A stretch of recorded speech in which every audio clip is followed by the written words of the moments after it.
So we're one game in. How exactly has your perception of Alabama, the SEC, and the national picture changed? Jimmy and I are going to tell you how ours has. You are Locked On Bama, your daily podcast on the Alabama Crimson Tide, part of the Locked On Podcast Network, your team every day.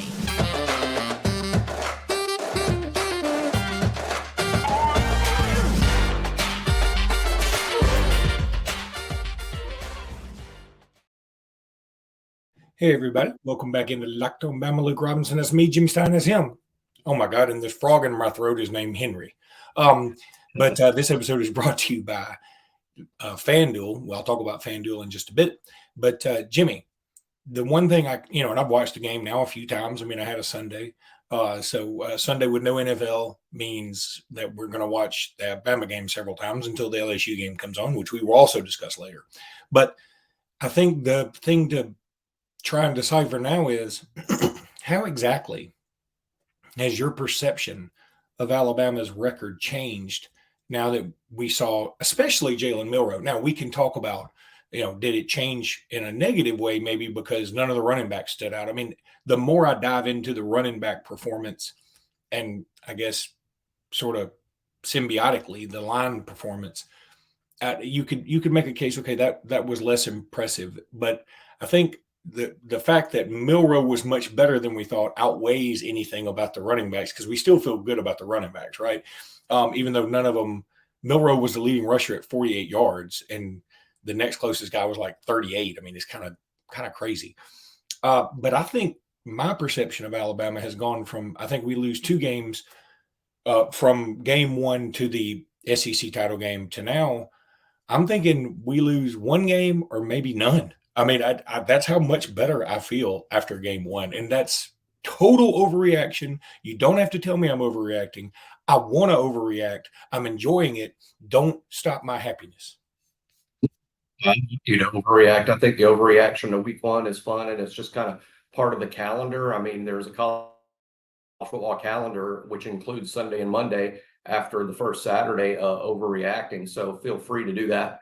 I didn't think that necessarily Milroe did better than what I assumed. I'm not surprised at all that he did well. I think that I'm more confident in my projection as opposed to changing it. I mean, I felt very similarly to Luke. I mean, I had an 11-1 regular season and then losing in Atlanta and not making the playoff. I mean, that was my projection. I'm not changing it based on this weekend. I would just say I'm more confident in that 11-1. I doubt very seriously with this schedule Alabama's playing that they can go 12-0. I think the schedule is just too difficult. 3 top 10 type teams at home. Texas A&M on the road, who was very impressive again against some pretty bad competition. But I think Connor Wigman is really changing what Texas A&M is. I think they're going to be difficult. I think LSU, people will overreact to the fourth quarter. What was really a close game for a long, long time turn into a rout at the end. It's not really changing my opinion about how dangerous LSU is and how good they are, particularly once they progress into the season. They didn't play well in the opener last year either and beat Alabama. So I'm not really changing much myself. I would just say I'm more confident in my projection that Alabama would be a really good team at 11-1, and I think that's true. We'll know a whole lot more after this weekend, obviously, with Texas coming into town. Yeah, and we're going to talk about Texas for sure here in the second segment. But I guess, all right, other than the obvious with Jalen Milroe, where I don't think there's any doubt, even the most ardent Jalen Milroe supporter through the summer, whoever that was, and everybody will now claim it was them. Like every Alabama fan will be like, I never doubted him. But so my question is, besides Milroe's performance, which was surprising in such a good way, what came out of the game one that surprised you positively or negatively? I would say positively the defense. Again, what I like most about the defense, and this will be different than a lot of folks, but what stood out to me about the defense is when there were wholesale substitutions on defense, when they took out a lot of the starters and put in a lot of the twos, substituted liberally late in the second half, there was no drop off. The defense played just as good. As a matter of fact, they might have even played better as the game went on and they played more players. I think that's an outstanding sign for this team because developing depth is so important as you move later in the season. So I would say that's what stood out to me the most. Maybe a couple of individual defensive performances like Deontay Lawson, I thought was exceptional. I thought Terrion Arnold played extremely well at defensive back. Caleb Downs, again, not really a surprise that he was that good, but for a true freshman, that was just unbelievable for the opener. And offensively, I was pleased, of course, mostly with Milroe. Middle Tennessee put the whole game on Milroe's arm. Basically, Middle Tennessee said, look, we're going to play everybody up. We're going to run blitz a lot. If y'all are going to beat us, you're going to beat us with Jalen Milroe throwing the ball. And then what did Jalen Milroe do? He beat the crap out of them throwing the ball. His numbers would have been even better if you think about the fact that they kept running into the end zone. I mean, those 3 touchdowns would have been 80-yard touchdowns if they were on the other side of the field. They were deep balls thrown perfectly well with wide receivers behind the defensive backs. I mean, so the numbers were even better, or his performance was even better than the numbers suggest. I think that's obviously stands out. I'm concerned about the run game, but I still have a lot of confidence, if that makes sense. By that, I mean, this offensive line is really good, and I think they're going to be better run blockers than past pro guys as the season progresses. One thing I'd get used to, though, Luke pointed out about how, hey, all the running backs, none of them had big numbers. I think it's going to look like that all season long because I can see Jace and Roydell and Jam and Justice all basically having equal amounts of touches, which is going to keep all their numbers down. If they're all getting about 8 carries a game or 10 carries a game at the most, it's hard to imagine any of them putting up really big numbers with that workload kind of divided between all of them.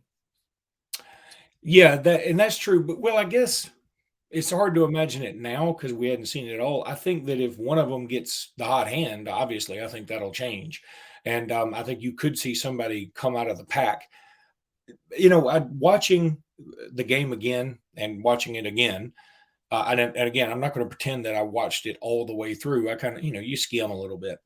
But I got the feeling that all the running backs were pressing a little, like they were all trying to let it come to you. And the one running back that I thought did that was Justice Haynes. Yes. Not saying that's going to make him the number one guy for next week or anything. I just feel like he's the one guy that came in with the, I'm just going to go out there and play my game and see how it goes.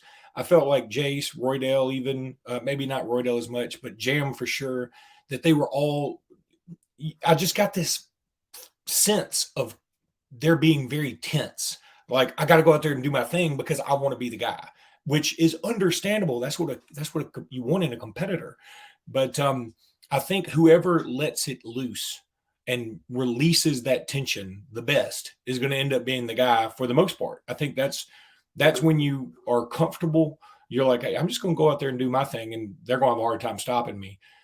Instead of, I need to go out here and make sure I hit this hole, or make sure I get this block, or make sure, I run the right wheel route or whatever. Run the right wheel route. That was a great example, moron.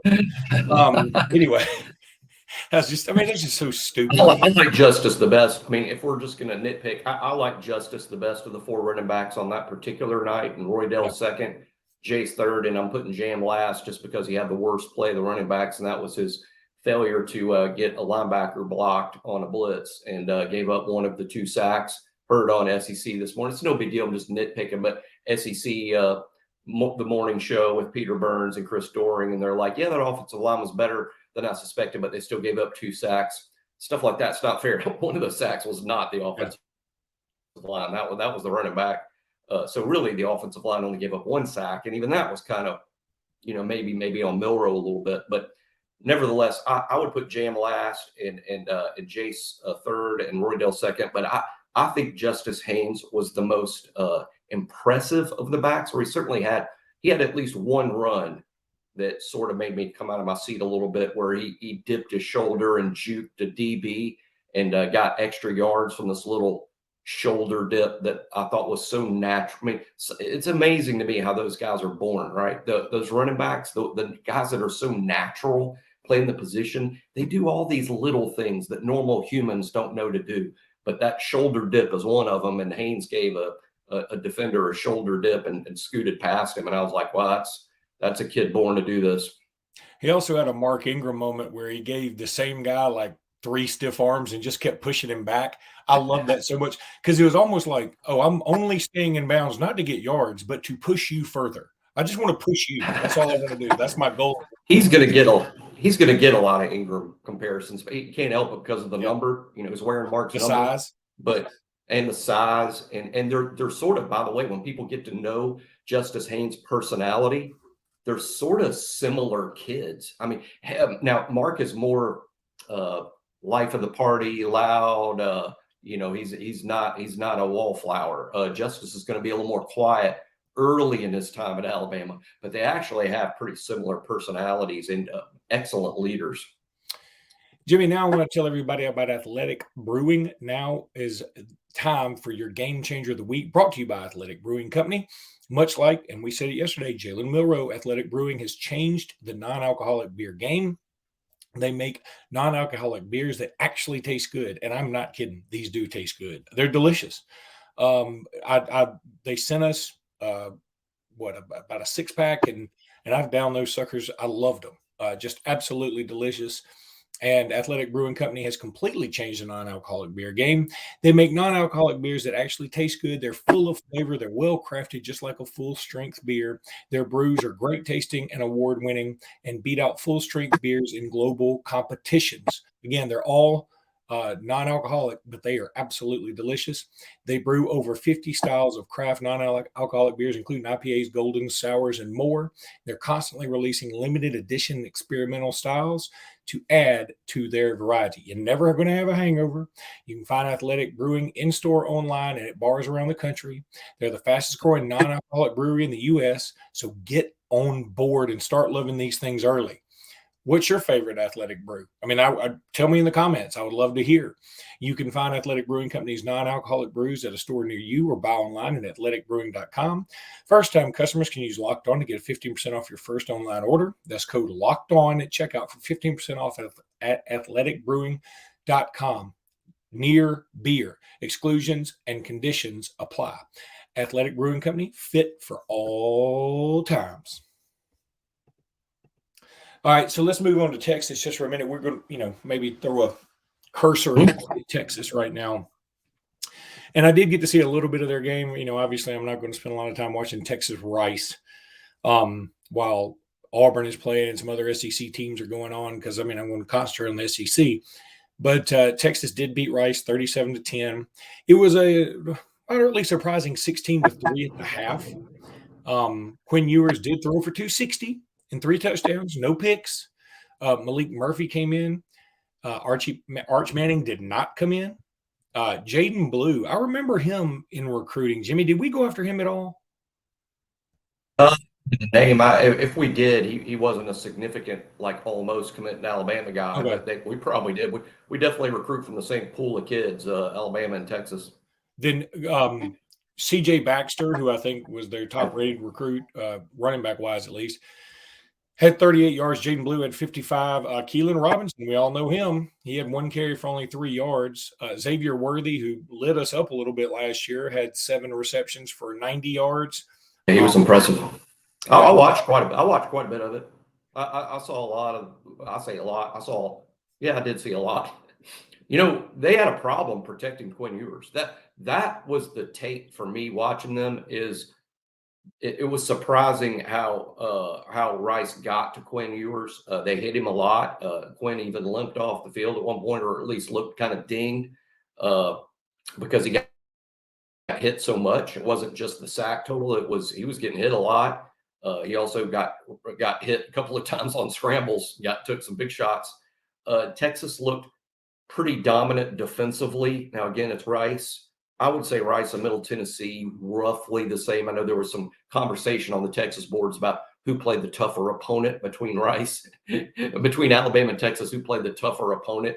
I didn't really necessarily weigh in. I would just say they're probably about the same, frankly, and that's why they argued about it so much over there, but because they're really about the same. But I think in the end, Texas won and had individuals that were impressive. I'm telling you guys, for those that aren't too familiar with Texas beyond what played them last year, that linebacker, Jalen Ford, is one heck of a player. He's for real good. They're also pretty good up front. They got some NFL-looking bodies on that defensive line. Defensive backs, pretty athletic. They're not what I would call a vintage SEC defense. This isn't, in my mind, Luke, a national top 10 elite defense. They would be sort of that next tier of a lot of good athletes. They're going to come to play. Offensively, Quinn Ewers is impressive. He's he reminds me of more and more, and I mean it as a compliment. Some people won't take it that way, but he reminds me of Spencer Rattler. And I mean by that by saying when Ewers is good and he makes some throws where you convince yourself this is a first round. This isn't just an NFL player. This is a first round pick. But then he'll play stretches where you're like, is he even play pro football at all? And I think Spencer's a lot like that. And even, with no one's going to notice because North Carolina won the game so easily. Rattler was 30 of 39 for 360 yards against North Carolina. Ewers is that way. I mean, he's a good player. Don't think for 1 second he can't beat us. But there's also no guarantee that he's going to show up and look like a first-round pick for 60 minutes. Yeah, and I don't think we're going to sack Ewers 12 times either. I think that's what North Carolina ended up sacking. I mean, I'd say 12. It could have been 15. It could have been 10, but it felt like 12 at least. Yeah, I bet NFL GMs were really impressed by Rattler that he could get hit that much, sacked so much, and still have that kind of night that he had. That's impressive stuff to the next level. And let's get into that in just a second because we want to talk about the SEC then. But I really hope we can get to Ewers again. Look, everybody sort of made a joke into this, Alabama hurting Texas QBs kind of thing. But I think we can play that into our advantage, and maybe that'll make him a little more timid. I think we've got to make it the fiercest environment he's played in. And I think it will be. I really do. Now, obviously he played against us last year, but that was at home, 11 o'clock. This is going to be 6 o'clock at night, Bryant-Denny. The weather should be pretty good, and everybody needs to be geeked up. I'm already excited about it. I think the world's excited about it. Obviously, you and I knew that game day was going to be there the whole time, and they've made it official, and that's fantastic. So it should be a big thing. And you make a great point. The Big 12 is not like the Big 12, some Group of 5 league. It's not. And there's a lot of good programs. But I would say this, his game against Oklahoma each year, the Red River Shootout, is a neutral site 50-50 game. That's still a great environment, one of the coolest things in sports. But it's not a road game. Who has Quinn Ewers gone on the road against? Iowa State, Baylor, Texas Tech, even Kansas State. Some of these are good teams. But it's not like playing on the road in an SEC environment with 100,000 fans. The noise, the environment and the atmosphere. It will be new for Texas and new for Quinn Ewers, and definitely to Alabama's advantage. I think they might be a little Alice in Wonderland over what it's like. We take it for granted because we're there in that stadium all the time. But again, I'm not dissing the Baylors and Texas Techs at all. I'm just saying, it's not 100,000 seat SEC stadium at night in a top 10 matchup. The atmosphere will be crazy. Alabama is used to it. Alabama's swum in the ocean full of sharks. It will be a new environment for them. And hey, Alabama hasn't played well on the road for 2 years. Alabama struggled in it. Alabama's 6-3 in their last 9 road games against Power 5 opponents, 6-3, and only one of those wins was an easy win. The other games were decided in the fourth quarter. So Alabama's had its road struggles too. I think Alabama fans can play a big role in the game Saturday night if they choose to. Jimmy, now I need to tell everybody about FanDuel. Get ready for the NFL season with incredible offers from FanDuel, America's #1 sportsbook. Right now, new customers can bet $5 and get $200 in bonus bets. That's guaranteed. Plus, all customers who bet $5 will get $100 off NFL Sunday Ticket. That's coming up this week. You want to do that? Get on it. NFL Sunday Ticket is with YouTube and YouTube TV now, by the way. Now is the best time to join FanDuel. The app is easy to use, and you can be on everything from spreads to player props to more. Whatever you want to take, they'll let you do it at FanDuel.com. So visit FanDuel.com/lockedon and kick off the NFL season with an offer you don't want to miss. FanDuel, official partner of the NFL. All right, Jimmy, let's take a look around the SEC and nationally just for a second. Again, I like to keep it much of this relevant to Bama as I can, but the national scene is very relevant to Bama as well as the SEC because we're always in the middle of it. So, SEC wise, no real need to go into all the blowouts. I mean, yes, I've heard a lot of things about how Texas A&M looked better, Auburn looked better, Ole Miss, put up 73 against Mercer, even though Pete Golding, I think, gave up 75-yard rush on the first play of the game or something like that. That's kind of funny. Mississippi State was okay. They ended up blowing out their opponent, even though it took a little longer than you thought. Same thing with Kentucky. But I think the national narrative on the SEC is going to be, Right.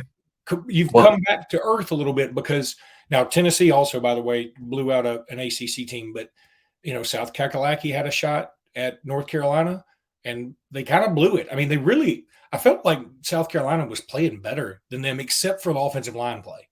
Now that's a big part of it. But I thought South Carolina played better. We were talking about Spencer Rattler, and I said we'll come back to that. 2 balls that he threw, he was 30 of 39. And he should have been at least 32 of 39. He had 1 ball that was thrown for a first down very early in the game, like first drive, that would have been, kept the drive alive. And then he had a 4th down play that he hits the running back just perfectly on a little quick out. And the running back just, drops it. It wasn't even like contested. And he just drops it. And if South Carolina makes those plays, maybe things are different. But I guess that's why they're South Carolina, right? Then Florida losing to Utah, that we've sort of beat that to death. Florida is just not good. I don't know what else to say.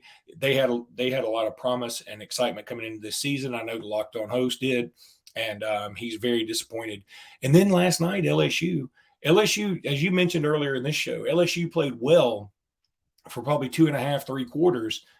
And then the wheels sort of came off. And when they came off spectacularly, which is exactly how you would expect the wheels to come off of something at LSU. I mean, they don't know how to do anything but with a lot of purple and gold flair. And so, albeit, but, South Florida State is a team that I believe I picked them I don't even know who I picked in the college football playoff anymore. I kind of forget. But I believe I picked them. I think they've got a really good shot now that they've gotten by this LSU team. I think they can beat Clemson. I'm anxious to see what Clemson looks like today. But overall, I looked around the country, and there were times last year when I looked around the country, I go, boy, we'd have a hard time with Georgia. Now, my inner Bammer would say last year, it's Nick Saban. You let the rough in direct. That is true. But and I knew in my heart, like non-biased fan was going, hey, you guys would have a hard time with Georgia. Okay, I believe that. This year, I feel like it's one game and I'm overreacting. I don't feel like I look around and go, there's nobody we can't play with. We're toe to toe with anybody, which is different than I felt coming into this year. Not that I felt like we had no chance against anybody, but I felt like there would be teams that are clearly better than us. And I don't think that way anymore. I feel so much better after game 1, and it's probably irrational, but hey, let me be that way. We'll know a lot more on both of these subjects. We'll know a lot more about Alabama this weekend than we know from matching up with Middle Tennessee. Texas is going to test Alabama at special teams, offense, defense. It'll be a 60-minute test against a team that I don't know if I want to say Texas is going to finish in the top 10 and say that emphatically. But what I will say emphatically is I think they have top 10 talent. They have a talented team enough to where finishing in the top 10 is highly realistic based on their dudes. They just have plenty of dudes. I think not only will you know a lot about Alabama this weekend, you'll know a lot about the SEC. The SEC did not get off to a good start. It was, being non-competitive at Utah to a certain extent. South Carolina's offensive line being so bad and not giving their team a chance against North Carolina. And of course, in the marquee game of the weekend, LSU gets blown out. It was really a blowout 1 quarter The fourth quarter, the first 3 quarters, that game was tight. Don't let the revisionism of the fourth quarter change that. But the fourth quarter was a complete disaster for LSU. They looked terrible. And it just didn't make the SEC look good, particularly on a weekend that's hilarious that the Pac-12 in its final year of existence went 13-0. The first conference to ever do that, by the way, the first conference to ever start 13-0. Hilarious that it's the Pac-12 that's dying that pulled that off. But how about this game that no one will talk about, but Arizona versus Mississippi State? There's a good Pac-12 SEC matchup of pretty evenly matched teams. That Texas A&M Miami. I mean, as good as A&M looked, you'll find out a whole lot more at Miami this weekend. Auburn, Cal, SEC Pac-12. Again, not what I would say evenly matched teams, but I don't know. I would say Auburn, 9th, 10th best team in the SEC. Cal, 9th, 10th best team in the Pac-12. So evenly matched game there. About Washington State versus Wisconsin, not an SEC game, but another interesting thing. We'll find out a lot more about the Pac-12. We'll find out more about the SEC this weekend, but it was not a good start. And for people like, I don't care, I want all the SEC teams to lose. I live in an RPI world, for lack of a better way to explain that. And we're about to go to 12 teams. We're at 4 teams now. I care about Alabama more than I care about hating on the other teams. It benefits Alabama if the SEC's RPI, and I put that in air quotes, if the SEC's RPI is good, that benefits Alabama, and that's what I care about. Yeah, I'm with you on that. I mean, there's no doubt. Every now and again, when I do feel like I've got to hate more on other teams, you got to remember, you got to have your love for your school more than you hate the others, and that's always, that'll help keep you grounded. I'll tell you another game that's going to be fun this weekend, and this is the only drawback to going to Alabama, Texas, is that I'm going to miss some of these games because we're going with a bunch of people. Is apparently I'm not going to get to see Ole Miss and Tulane. That's going to be a fun game, and I think that will help determine. And listen, all of a sudden, I know Ole Miss scored 73 against Mercer, whatever. Okay, so then they have Tulane, then they have Georgia Tech. Now Georgia Tech, they lost, I know, game 1, but looked okay. And Haynes King looked okay for a while. Now he ended up having a sack and whatever, that fumble sack, whatever. But and then so Ole Miss goes Tulane, who's ranked, Georgia Tech, who looked improved, and then us. Whereas we go Texas. That's harder than anything Texas than Ole Miss is playing. But then we go to South Florida, who they got beat by some nobody this weekend. Western Kentucky. Yeah, they got beat. I mean, they're not good. So this worked out great for us. We go on the road. It's a recruiting trip. We get the credit for a road game and the benevolence of Super 5 best brand in college football going to help out the little guy, and then we get to come home and play Ole Miss. So I think we can work out some kinks. I'm not trying to look past Texas. I am trying to look past South Florida. I'll tell you that in advance. But I'm looking forward to all this. This is going to be a great weekend. It's going to be a great night. I'm sort of looking forward to Clemson Duke's, only a 13-point spread. I know you're a Riley Leonard fan. I'm a Riley Leonard fan.